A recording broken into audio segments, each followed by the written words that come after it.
Sesungguhnya Fir'aun telah berbuat sewenang-wenang di muka bumi dan menjadikan penduduknya berpecah belah. Dia bertindak semena-mena, lalim, melampaui batas, lebih mementingkan kehidupan dunia dan berpaling dari ketaatan Rob yang Maha Tinggi. Fir'aun memecah menjadi banyak sekali golongan dan kelompok dan menindas sebagian di antara mereka. Fir'aun menindas Bani Israel yang berasal dari keturunan Nabi Yakub. Saat itu, mereka adalah penduduk bumi terbaik. Mereka berada di bawah kuasa Raja Tiran yang zalim, yang memperbudak dan mempekerjakan mereka untuk pekerjaan-pekerjaan hina. Ada banyak faktor yang melatar belakangi perbuatan raja tersebut.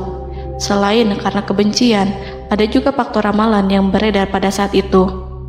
Bani Israel mengalami siksaan dan penyiksaan yang tak terkira.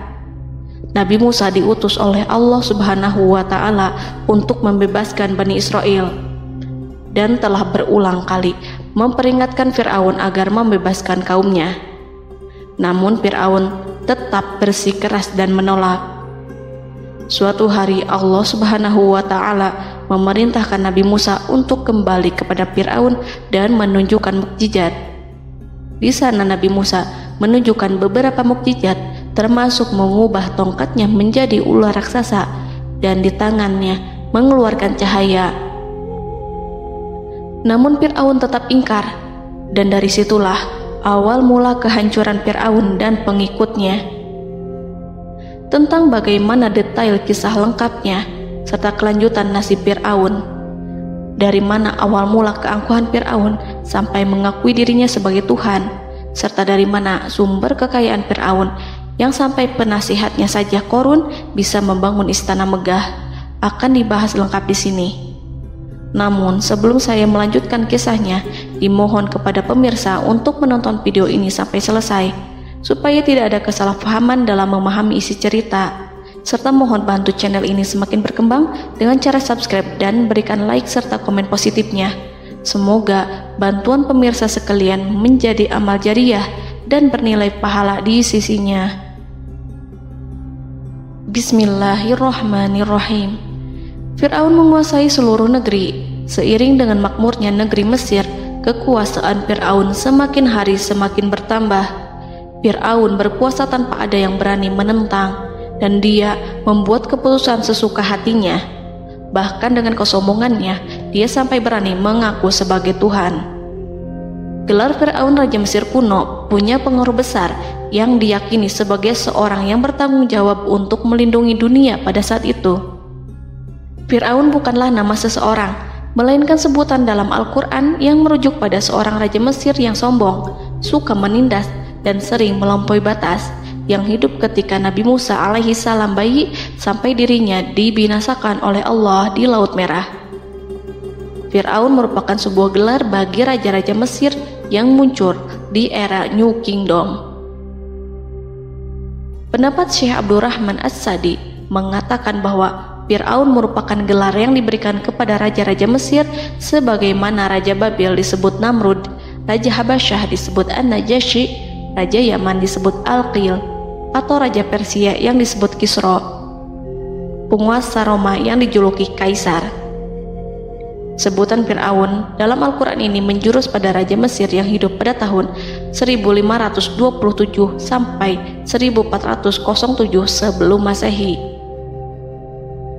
Fir'aun dikhususkan untuk menyebut penguasa Mesir yang membangkang dan tidak beriman kepada Allah Subhanahu wa Ta'ala, sedangkan yang beriman kepadanya dikenal dengan nama Malik, yang saat itu hidup di zaman Nabi Yusuf alaihi salam. Sebagian ahli sejarah mengatakan bahwa penguasa Mesir pada masa Nabi Yusuf disebut Al-Malik atau Raja, tidak disebut Fir'aun, karena kedua penguasa ini berbeda asal daerahnya. Penguasa Mesir pada masa Nabi Yusuf berasal dari Mesir pesisir, sehingga mudah untuk menerima perubahan. Sedangkan Fir'aun pada masa Nabi Musa berasal dari pedalaman Mesir yang mempunyai watak dan karakter keras serta kolot, dan tidak mudah menerima orang-orang di luar kalangan mereka.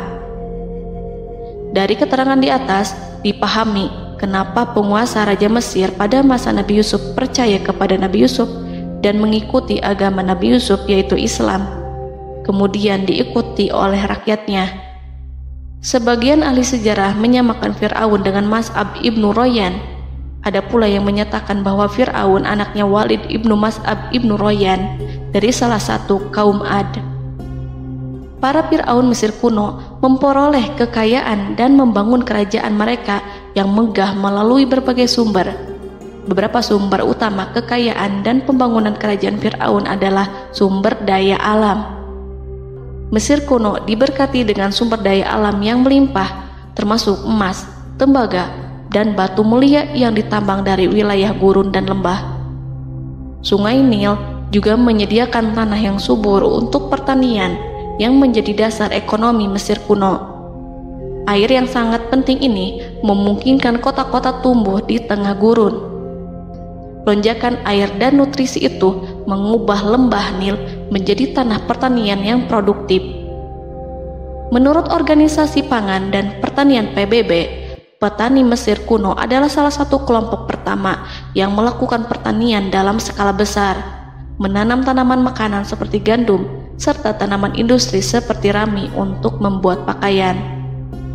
Sungai Nil mengalir ke utara sejauh 4.160 mil dari timur tengah Afrika ke Laut Tengah, yang memberikan Mesir kuno tanah subur dan air untuk irigasi. Untuk memaksimalkan pemanfaatan air Sungai Nil, petani Mesir kuno mengembangkan sistem irigasi cekungan. Mereka membangun jaringan tanggul berbahan tanah untuk membentuk cekungan.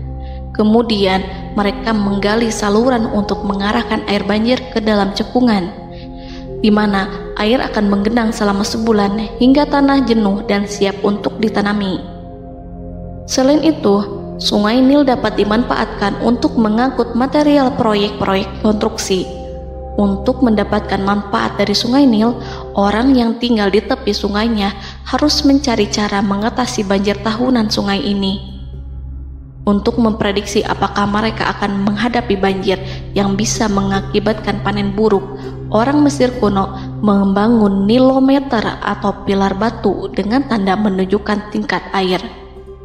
Mereka mengembangkan keterampilan dan teknologi baru dari pertanian hingga pembuatan perahu dan kapal. Sungai Nil juga merupakan rute transportasi penting karena memainkan peran sentral dalam peradaban Mesir kuno. Orang Mesir menjadi ahli dalam membangun perahu dan kapal untuk mengangkut berbagai barang, termasuk ternak, sayuran, ikan, roti, dan kayu. Mesir kuno memiliki perdagangan yang berkembang dengan wilayah Afrika Timur dan Tengah serta Mediterania Timur. Perdagangan ini tidak hanya mencakup barang-barang mewah, tetapi juga bahan pangan dan bahan baku. Fir'aun juga memiliki semua tanah di Mesir dan mengumpulkan pajak dari rakyatnya. Raja Fir'aun juga memperlakukan rakyat dengan kejam tanpa belas kasihan. Ia memeras pajak yang tinggi dan menjadikan kaum Bani Israel sebagai budak kerajaan.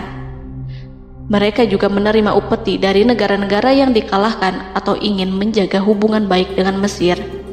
Bahkan Fir'aun juga memiliki proyek konstruksi untuk membangun struktur megah seperti piramida, kuil, dan monumen yang tidak hanya menunjukkan kekuasaan dan kekayaan mereka, tetapi juga berfungsi sebagai pusat administrasi dan agama. Proyek-proyek ini seringkali menggunakan tenaga kerja dari rakyat yang bekerja selama musim banjir.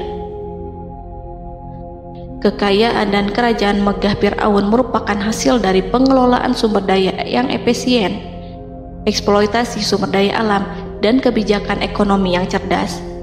Ini semua mencerminkan kemajuan teknologi, organisasi sosial, dan kekuatan politik Mesir kuno. Kekayaan para Fir'aun Mesir kuno memang sangat luar biasa dan telah menjadi topik penelitian dan kekaguman selama berabad-abad. Fir'aun juga dikenal karena kehidupan mewah mereka.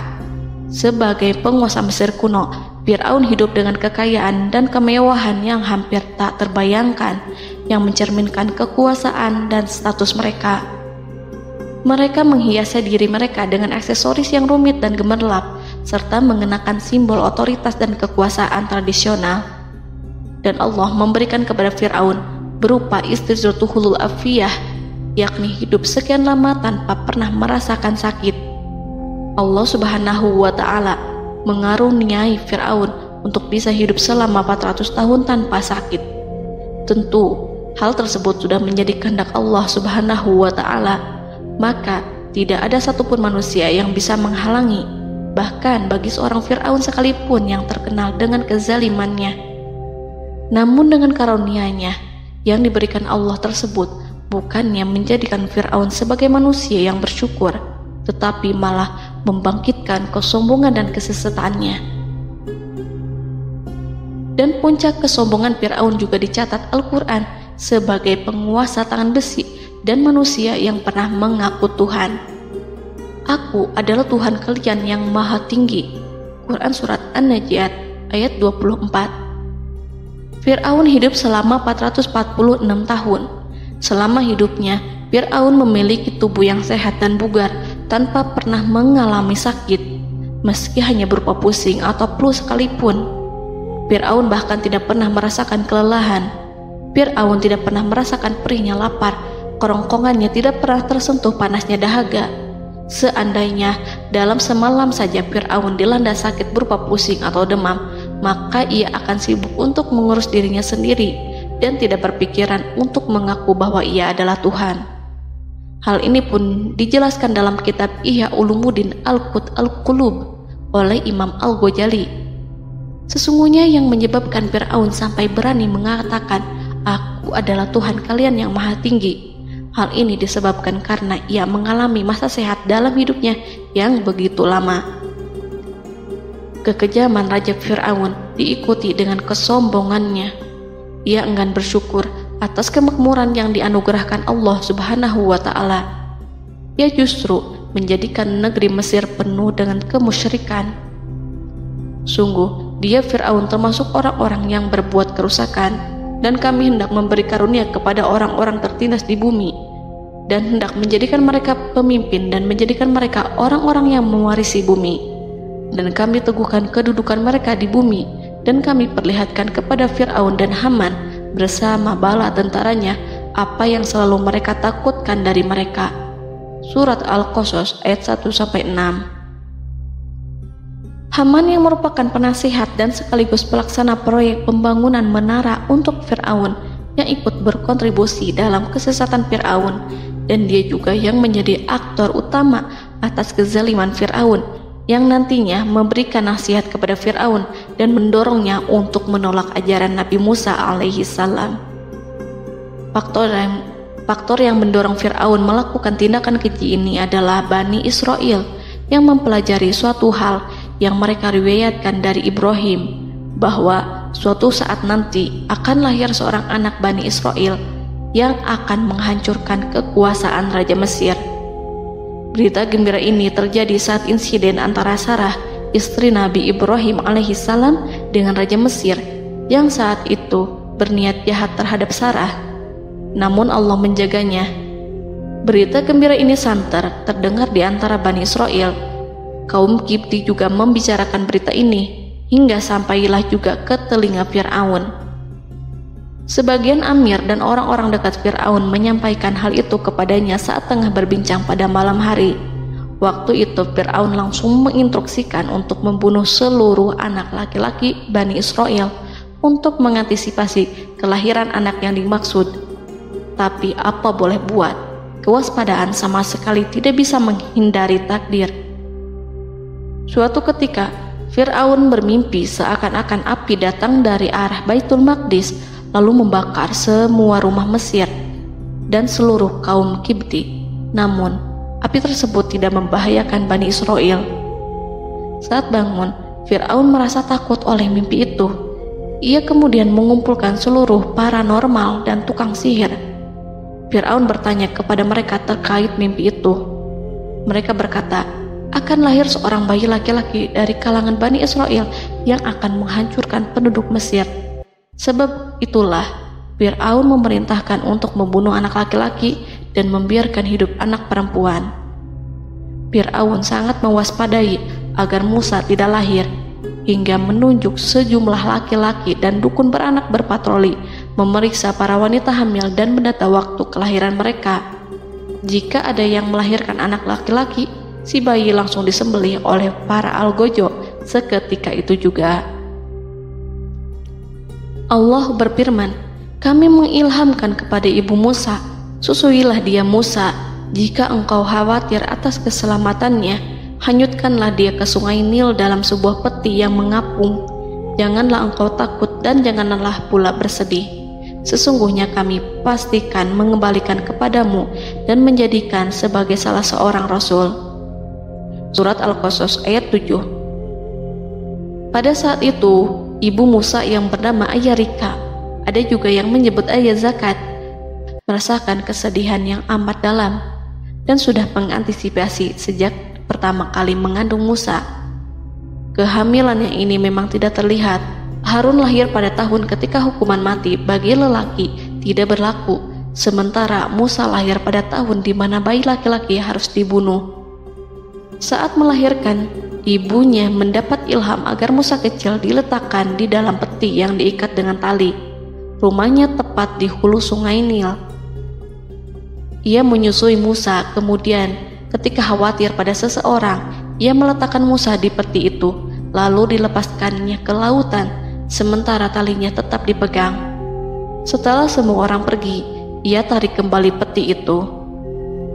Namun suatu hari, ibu Musa melepaskan peti itu, tetapi dia lupa tidak mengikatnya dengan tali, sehingga peti berisi Musa kecil itu hanyut bersama aliran sungai Nil hingga melintas tepat di depan istana Fir'aun.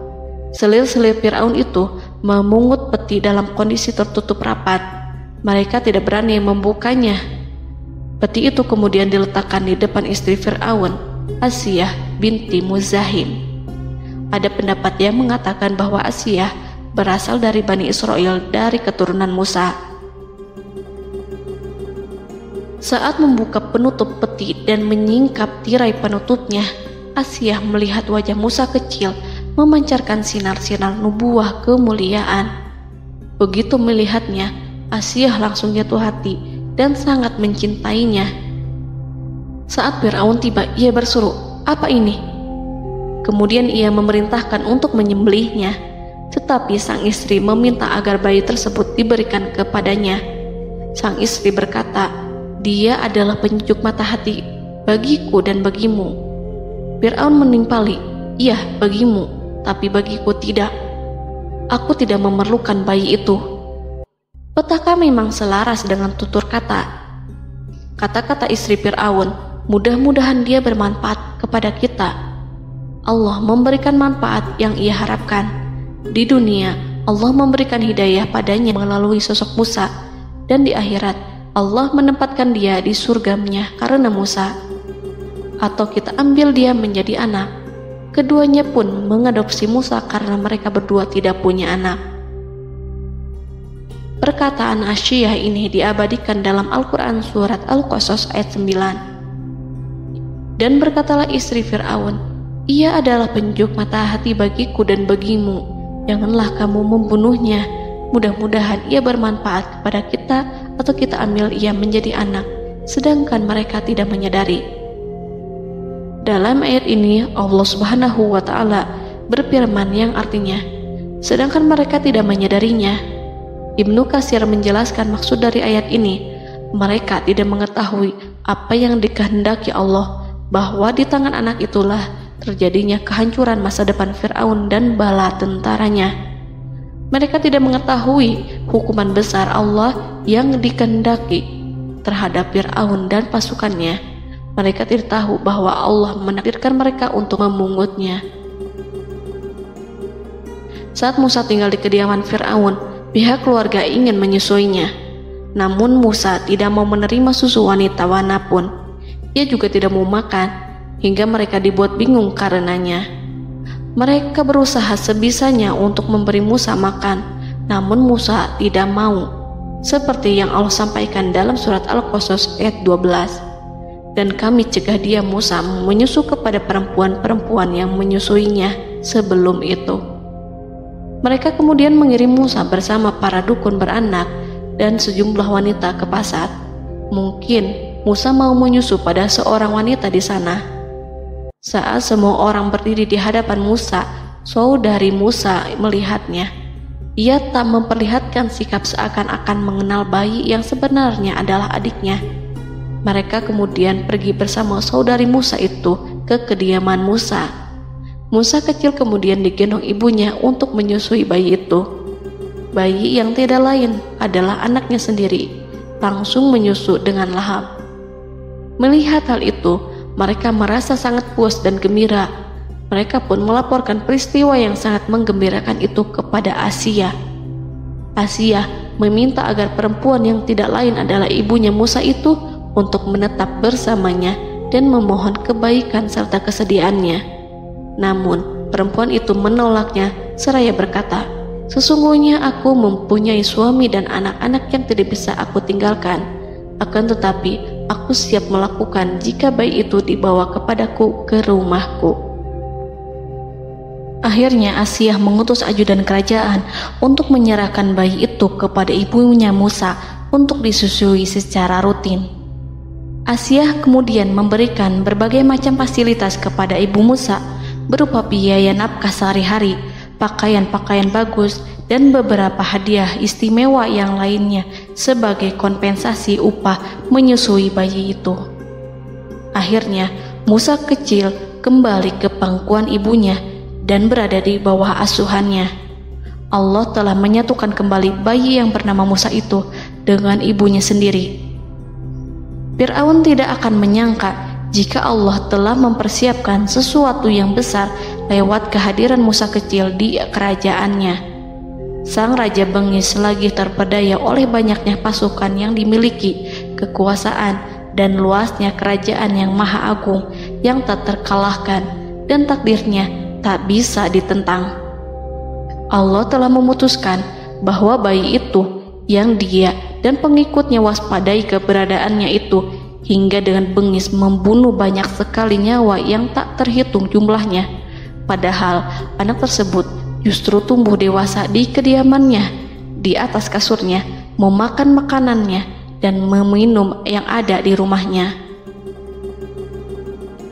Fir'aun sendiri justru mengadopsi dan merawat serta mengasuhnya tanpa menyadari rahasia besar di balik itu. Anak itu yang membuatnya binasa di dunia dan akhirat karena menentang kebenaran yang nyata yang ia sampaikan kepadanya. Nabi Musa tumbuh dan hidup sebagai salah seorang dari keluarga kerajaan hingga mencapai usia dewasanya, di mana ia memperoleh asuhan dan pendidikan sesuai dengan tradisi istana. Allah Subhanahu wa Ta'ala mengaruniakannya hikmah dan pengetahuan sebagai persiapan tugas kenabian dan risalah yang diwahyukan kepadanya. Musa tumbuh menjadi seorang pemuda yang mempunyai fisik dan akhlak yang kuat. Allah anugerahkan kepada Musa kesempurnaan tubuh dan kekuatan jasmani. Musa juga menyadari bahwa dia hanyalah anak angkat, tidak setetes pun darah Fir'aun mengalir padanya, dan bahwa ia keturunan Bani Israel yang ditindas dan diperlakukan sewenang-wenang oleh Fir'aun dan kaumnya. Maka dia berjanji kepada dirinya sendiri akan menjadi pembela bagi kaum-kaum yang lemah yang tertindas. Kekuatan fisik Nabi Musa memang tidak bisa diragukan. Itu terbukti pada saat Nabi Musa mampu mengangkat batu penutup sumur seorang diri, padahal batu itu hanya bisa diangkat oleh 10 orang laki-laki. Peristiwa kedua saat perkelahian antara Bani Israel dan orang Kipti atau kaumnya Fir'aun, suku asli Mesir. Saat orang Israel meminta pertolongan kepada Musa untuk mengalahkan orang Kipti, Musa menghampiri orang Kipti tersebut.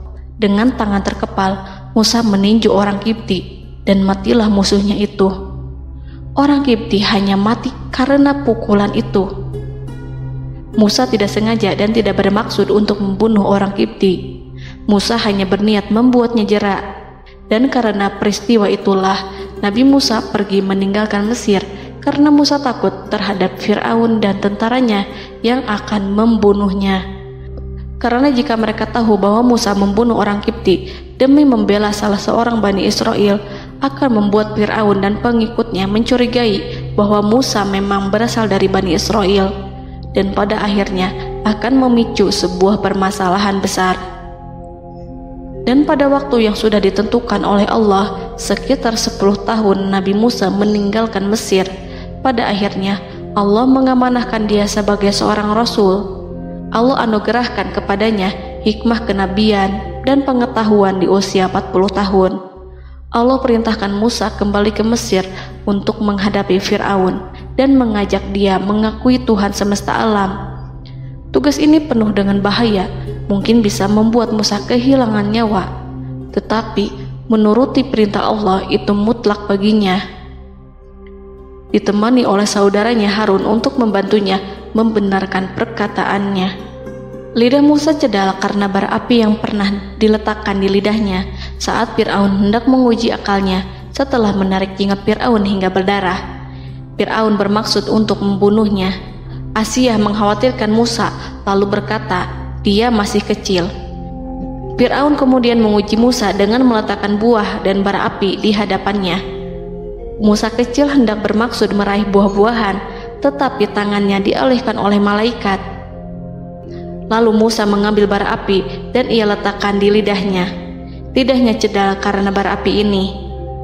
Musa meminta kepada Allah agar kekakuan yang ada di lidahnya dihilangkan sebagian, sebatas agar kata-katanya bisa dipahami, dan tidak meminta untuk dihilangkan secara total, karena para rasul hanya meminta sebatas yang diperlukan. Pergilah kamu kepada Fir'aun, karena dia benar-benar telah melampaui batas, maka berbicaralah kamu berdua kepadanya dengan kata-kata yang lemah lembut. Mudah-mudahan dia sadar atau takut. Quran Surat Toha ayat 42-43. Ini merupakan sifat santun dan kasih sayang serta rahmat Allah terhadap makhluknya, meski Allah mengetahui kekafiran dan kesewenang-wenangan dan kesombongan Fir'aun. Bersama Harun, Musa mendatangi Fir'aun setelah menemui beberapa rintangan yang lazim ketika akan menemui raja pada waktu itu. Pertemuan Musa dan Harun juga dihadiri oleh beberapa anggota pemerintahan dan penasihat. Bertanyalah Fir'aun kepada mereka berdua, siapakah kalian berdua ini? Musa menjawab, kami Musa dan Harun adalah pesuruh Allah agar kamu membebaskan Bani Israel dari perbudakan dan penindasanmu dan menyerahkan mereka kepada kami agar mereka menyembah kepada Allah dengan leluasa dan menghindari siksaanmu. Fir'aun segera mengenal Musa dan berkata kepadanya, bukankah engkau Musa yang sudah kami asuh sejak bayimu dan kami asuh dalam istana sampai usia remajamu dan mendapat pendidikan serta pengajaran yang menjadikan engkau pandai? Dan bukankah engkau yang melakukan pembunuhan terhadap diri daripada seorang dari golongan kami? Sudahkah engkau lupa terhadap itu semua dan tak ingat akan jasa kami kepadamu? Musa menjawab, bahwasannya engkau telah mengurus aku sejak kecil. Itu bukanlah jasa yang dapat kamu banggakan, karena jatuhnya aku pada tanganmu akibat dari kekejaman dan kezalimanmu tatkala engkau memerintah agar orang-orangmu menyembelih setiap bayi laki-laki yang lahir, sehingga ibuku membiarkanku mengapung di sungai Nil dan aku dipungut oleh istrimu, sehingga selamatlah aku dari pengejaranmu dan penyembelihanmu. Dan kebaikan yang engkau sebutkan itu sebanding dengan perlakuanmu terhadap sebuah suku bangsa besar, yaitu Bani Israel secara keseluruhan, karena engkau telah menindas dan menjadikan mereka budak-budak untuk melayanimu. Dan mengenai pembunuhan itu merupakan kehilafanku, lalu aku lari darimu karena aku takut kepadamu. Namun peristiwa itu merupakan rahmat dan hikmah yang terselubung bagiku, sebab dalam perantauanku setelah aku melarikan diri dari negerimu ini, Allah Subhanahu wa Ta'ala mengaruniakanku dengan hikmah ilmu dan mengutus aku sebagai rasul.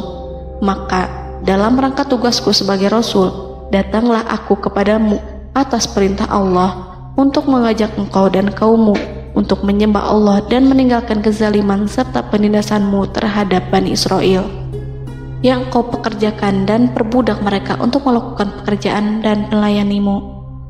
Fir'aun bertanya, siapakah Tuhan yang engkau sebut-sebut itu, hai Musa? Adakah Tuhan di atas bumi ini selain aku yang patut disembah dan dipuja? Musa menjawab, ya, yaitu Tuhanmu dan Tuhan nenek moyangmu, serta Tuhan alam semesta. Fir'aun bertanya, siapakah Tuhan alam semesta itu? Musa menjawab, ialah Tuhan langit dan bumi, dan segala yang ada di langit dan di bumi. Berkatalah Fir'aun kepada para penasehatnya dan para pembesarnya, sesungguhnya Rasul yang diutus kepada kamu ini adalah seorang yang gila. Kemudian ia balik bertanya kepada Harun dan Musa, siapakah Tuhan kamu berdua? Akulah Tuhanmu yang paling tinggi. Surat An-Najiat ayat 23-24. Dan Fir'aun berkata, wahai para pembesar kaumku, aku tidak mengetahui ada Tuhan bagimu selain aku. Quran Surat Al-Qasas ayat 38. Fir'aun menentang, padahal ia tahu bahwa ia adalah hamba yang diatur, dan Allah lah yang menciptakan dan memberi bentuk rupa. Dan mereka mengingkarinya karena kezaliman dan kesombongannya, padahal hati mereka meyakini kebenarannya.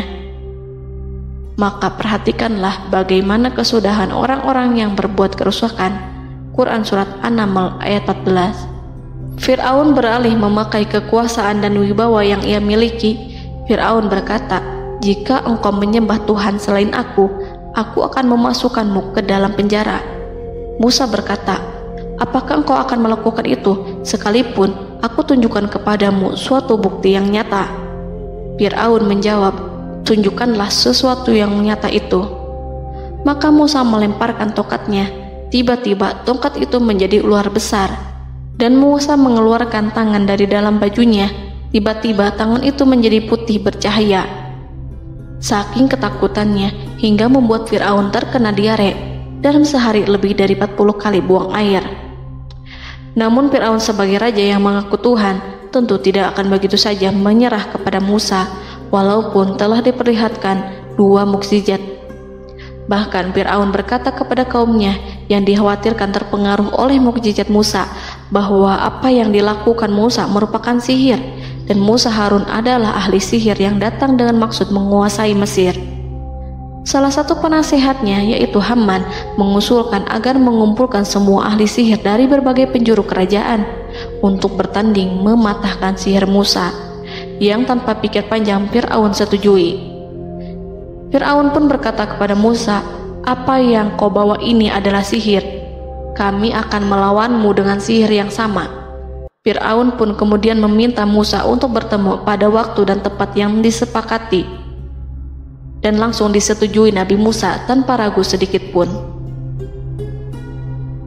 Inilah salah satu tujuan terbesar Musa untuk memperlihatkan ayat-ayat hujah dan bukti-bukti nyata Allah di hadapan halayak ramai.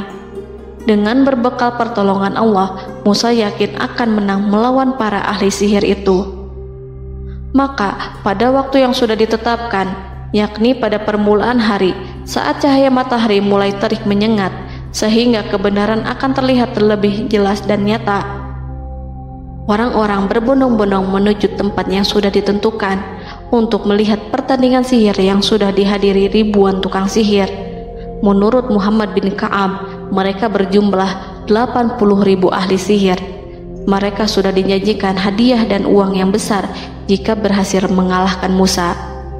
Para penyihir istana berkata, wahai Musa, apakah engkau yang mau lebih dahulu ataukah kami? Musa menjawab, silahkan kalian lebih dahulu. Maka ketika tali-tali dan tongkat-tongkat ahli sihir dilemparkan, tiba-tiba berubah menjadi seakan-akan ia merayap cepat karena sihir mereka. Ada rasa takut yang menyelimuti hati Musa, takut jika orang-orang terkena fitnah sihir dan tipu daya mereka. Namun Allah langsung menguatkan Musa dan berkata, yang diabadikan dalam Quran Surat Toha ayat 65-69. Janganlah engkau takut, sungguh engkaulah yang unggul, dan lemparkanlah apa yang ada di tangan kananmu, niscaya ia akan membuat. Apa yang mereka buat itu hanyalah tipu daya tukang sihir belaka, dan tidak akan menang tukang sihir itu dari manapun ia datang. Saat Musa melemparkan tongkat, tongkat itu berubah menjadi ular besar yang memiliki kaki, berleher besar, dan bentuk yang menakutkan, hingga semua orang lari dan menjauh. Ular itu kemudian menelan tali-tali para tukang sihir dengan satu persatu dengan gerakan super cepat. Semua orang melihatnya dengan penuh keheranan, sementara para tukang sihir mereka tercengang dan bingung kala melihatnya. Mereka melihat sesuatu yang sama sekali tidak pernah terlintas di benaknya dan juga berada di luar bidang yang mereka kuasai. Saat itulah mereka tahu pasti bahwa yang mereka lihat itu bukanlah sihir, sulap, khayalan ilusi ataupun kebohongan semata, tetapi sebuah kebenaran yang hanya bisa dilakukan oleh Yang Maha Benar, yang mengutus mukjizat tersebut dengan benar.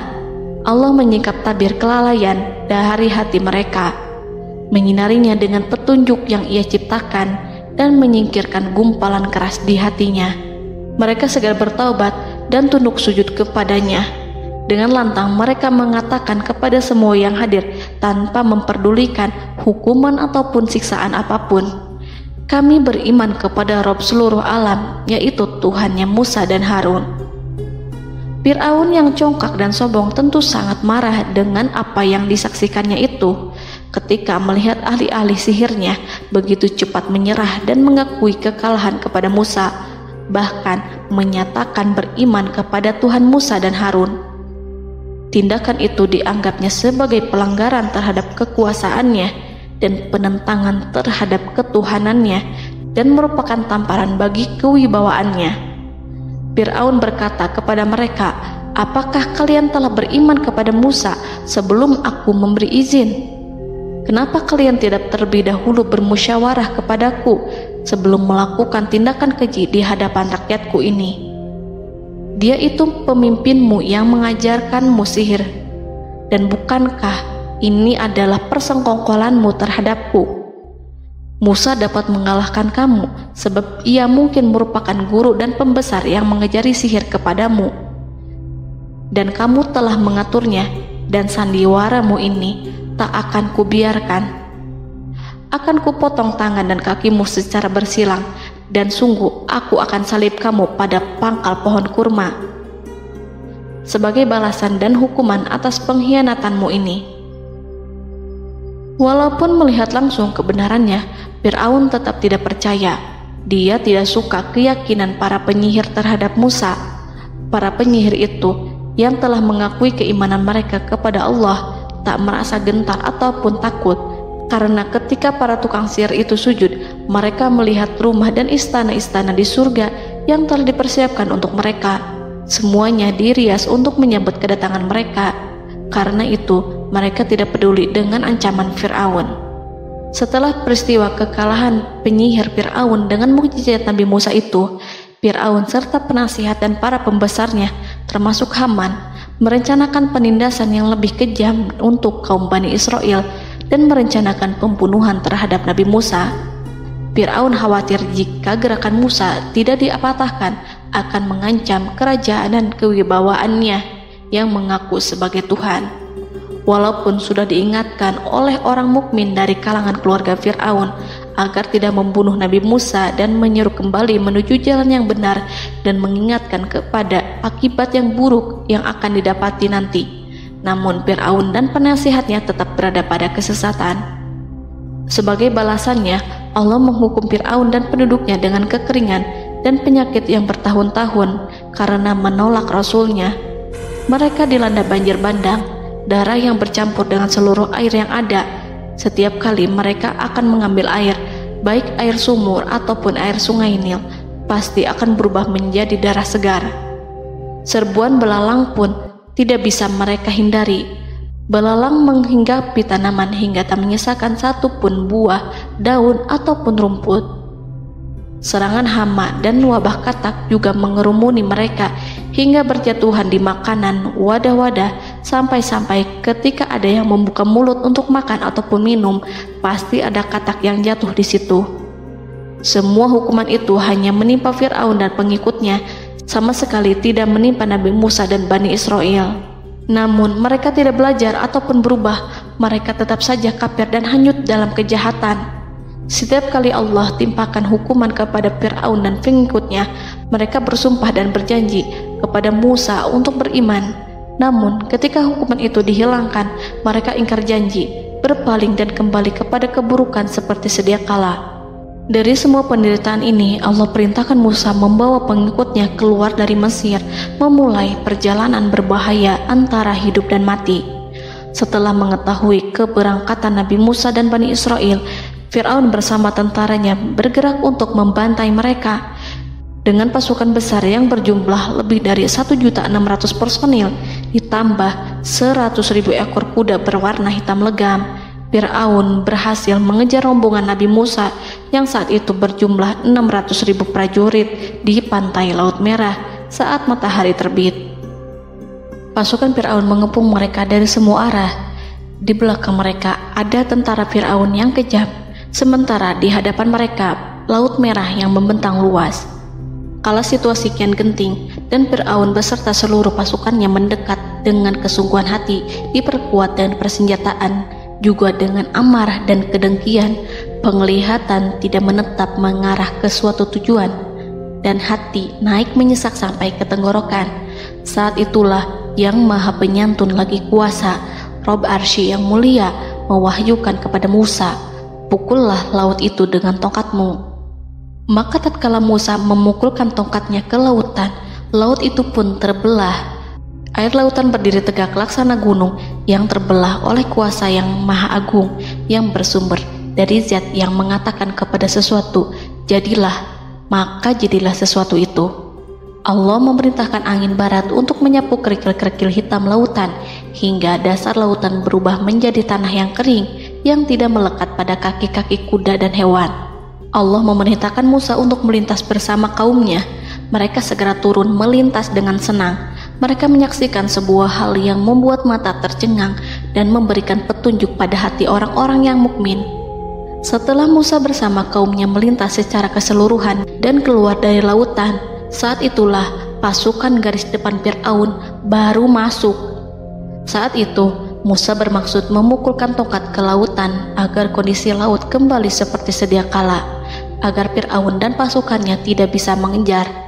Tapi Allah yang Maha Kuasa dan pemilik keluhuran memerintahkan agar lautan tetap dibiarkan seperti itu, seperti yang ia firmankan. Saat Musa membiarkan lautan dalam kondisi terbelah dan Fir'aun tiba di tepi pantai, ia melihat sesuatu yang dahsyat. Kondisi ini membuatnya tercengang, dan ia tahu betul bahwa apa yang dilihatnya adalah pekerjaan Rob Arsy yang mulia, seperti halnya mukjizat lain yang pernah ia lihat sebelumnya. Fir'aun berhenti dan tidak maju. Ia menyesal karena mengejar Bani Israel dalam situasi seperti ini, di saat penyesalan tiada lagi membawa guna. Namun Fir'aun memperlihatkan sikap tangguh dan kuat di hadapan para pasukannya dan memperlakukan mereka layaknya musuh. Jiwa kafir dan watak Fir'aun mendorong dirinya mengatakan kepada kaum yang ia perdaya hingga patuh dan mengikuti kebatilannya, "Lihatlah bagaimana lautan ini terbelah agar aku bisa mengejar budak-budakku yang melarikan diri dari kekuasaanku, menyimpang dari ketaatanku, dan meninggalkan negeriku." Fir'aun bersembunyi di barisan belakang dengan harapan ia bisa selamat, tapi mustahil ia bisa selamat. Fir'aun terlihat maju mundur. Dan pada kesempatan itu, Jibril menampakkan diri dalam wujud seorang penunggang kuda perawan, lalu melintas di hadapan kuda jantan yang ditunggangi oleh Fir'aun. Kuda yang ditunggangi Fir'aun meringik menghampiri kuda yang ditunggangi Jibril. Fir'aun kemudian masuk ke dalam lautan hingga mendahului kuda dengan tangkas dan cepat. Fir'aun tidak menghindari mara bahaya dari dirinya ataupun mendatangkan manfaat. Mereka segera menyusul hingga semuanya berada di lautan. Setelah bagian depan hendak mencapai tepi, Allah memerintahkan Musa melalui wahyu untuk memukul lautan dengan tongkat. Musa memukul lautan dengan tongkat. Lautan kembali menyatu seperti sedia kala dan menenggelamkan mereka semua. Tak seorang pun yang selamat. Allah menggambarkan tentang bagaimana Fir'aun didengkot orang-orang kafir Kipti tenggelam. Gelombang besar sesekali turun dan sesekali naik membawa Fir'aun.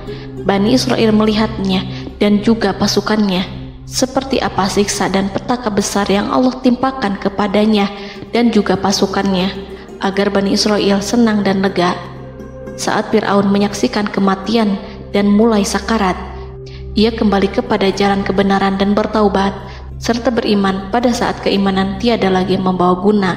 Seperti yang Allah sampaikan dalam ayat yang lain, sesungguhnya orang-orang yang dipastikan mendapat ketetapan Rabb-Mu tidaklah akan beriman meskipun mereka mendapat tanda-tanda kebesaran Allah hingga mereka menyaksikan azab yang pedih.